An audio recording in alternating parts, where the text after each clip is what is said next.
To test if you fully understood this feature of projectile motion, let's have this activity. For activity number 4, solve the problem. A. At position 2, if the initial velocity is equal to 100 feet per second, the angle is equal to 30 degrees, and the time of flight is equal to 1 second, then what is the vertical component or the v sub y at this position? B. What do you notice of the values of v sub y or the vertical component as the projectile goes vertically upward? Maybe you are wondering why is it that the horizontal component is always constant while the vertical component is accelerated. Force is necessary to change the state of a body, either to bring it in motion from rest to bring it to rest while it was moving already, or to change the velocity of the motion of the particle. If there is no external force on the particle, then its state will not change according to the law of inertia. So if it is in rest, then it will remain in rest. Or if it was moving with some velocity, then it will continue to move forever with that constant velocity. In the case of projectile motion, the vertical component of the particle velocity changes continuously because the force acting in the vertical direction, which is its own weight, which is mass times acceleration due to gravity. But in the horizontal direction, as there is no force acting on the object, its horizontal velocity remains constant. Another feature of projectile motion is that the direction of the velocity at a given position is always tangent to the trajectory. For example, Please refer to the image flashed on your screen. So the figure shows the direction of the velocity or your v with its component vx and vy at different positions along the trajectory. So what can you observe? Yes, the velocity or your v is tangent to the curve or your trajectory. to test if you fully understood this concept of feature of motion, let's have this activity. Activity number 5. Direction. Do what is asked. The diagram below shows a projectile at different positions on the trajectory. Show the direction of the velocity of the projectile and its components in each position using arrows. So for your reference, I will be doing the first position.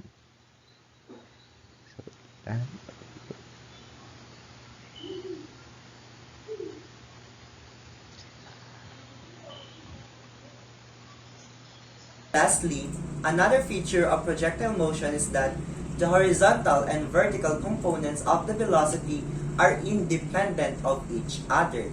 This means that the horizontal motion does not affect the vertical motion and vice versa.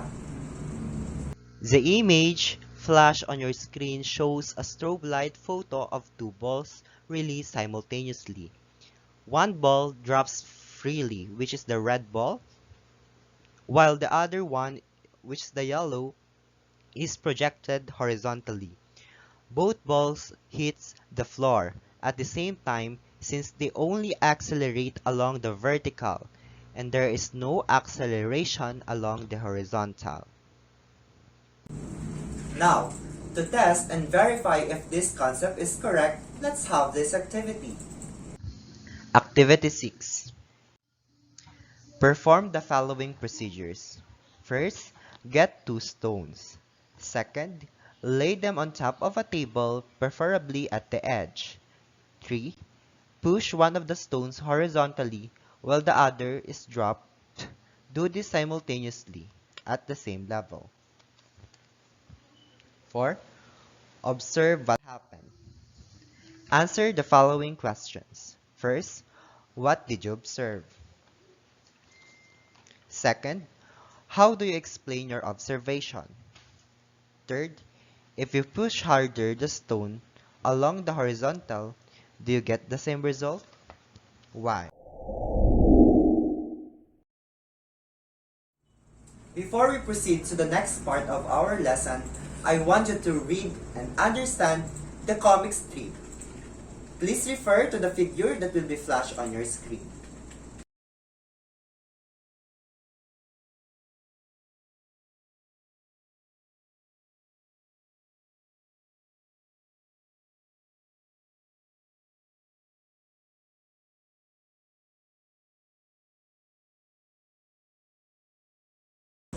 Do you get the problem of Mr. Fox? Can you help him solve the problem?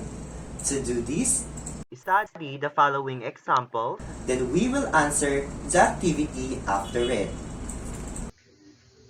So here is the example.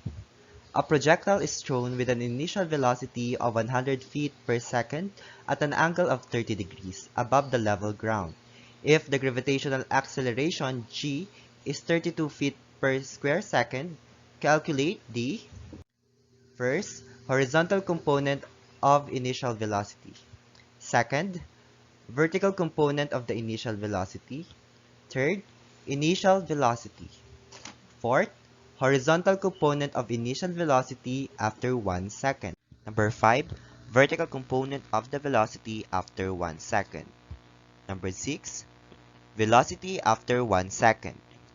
Number 7, horizontal component of the velocity at the maximum height. Number 8, time to reach the maximum height. Number 9, vertical component of the velocity at the maximum height. Number 10, velocity at the maximum height. Number 11, total time of flight. Number 12, maximum height. And number 13, range. For number 1, solve for the horizontal component of the initial velocity. To solve for the horizontal component or your v sub x of the initial velocity, we are going to use the formula v sub x is equal to v naught cosine theta. Substituting the value of our given to the formula, v sub x is equal to 100 feet per second cosine 30. The value of our horizontal component now is equal to 86.6 feet per second.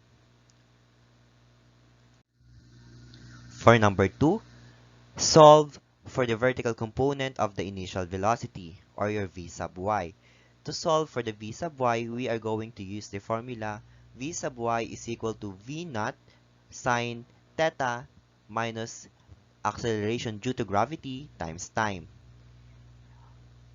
Substituting the value of the given and of course the physical constant, which is the acceleration due to gravity, v sub y is equal to 100 feet per second sine 30 minus 32 feet per square second times 0. The value of our vertical component now is equal to 50 feet per second. For number 3, solve for the initial velocity. Since we already have the value of our vertical component and our horizontal component, to check if their value is correct, we are going to solve for the initial velocity.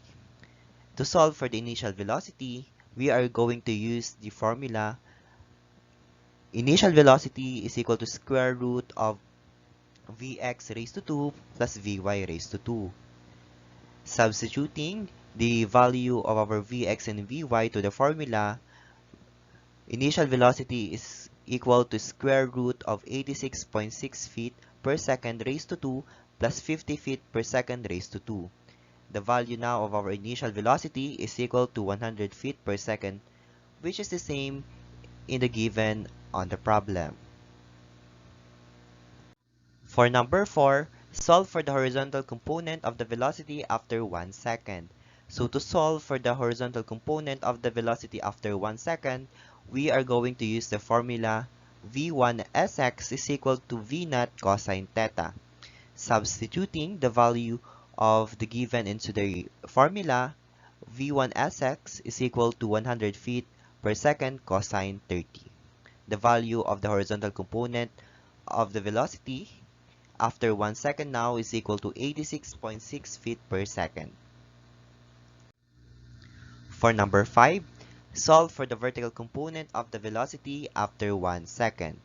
So to solve for the vertical component of the velocity after 1 second, we are going to use the formula v1sy is equal to v naught sine theta minus gravity or acceleration due to gravity times time. Substituting the given and of course the physical constant, which is the acceleration due to gravity, v1sy is equal to 100 feet per second sine 30 minus 32 feet per square second times 1 second. The value of the vertical component of the velocity after 1 second now is equal to 18 feet per second. For number 6, solve for the velocity after 1 second. So to solve for the velocity after 1 second, we are going to use the equation v1s is equal to square root of vx raised to 2 plus vy raised to 2. Since we already identified the value of our vx and vy after 1 second, we are just going to substitute its value to our equation. Hence, v1s is equal to square root of 86.6 feet per second raised to 2 plus 18 feet per second raised to 2. The value of the velocity after 1 second now is equal to 88.45 feet per second. For number 7, solve for the horizontal component of the velocity on top.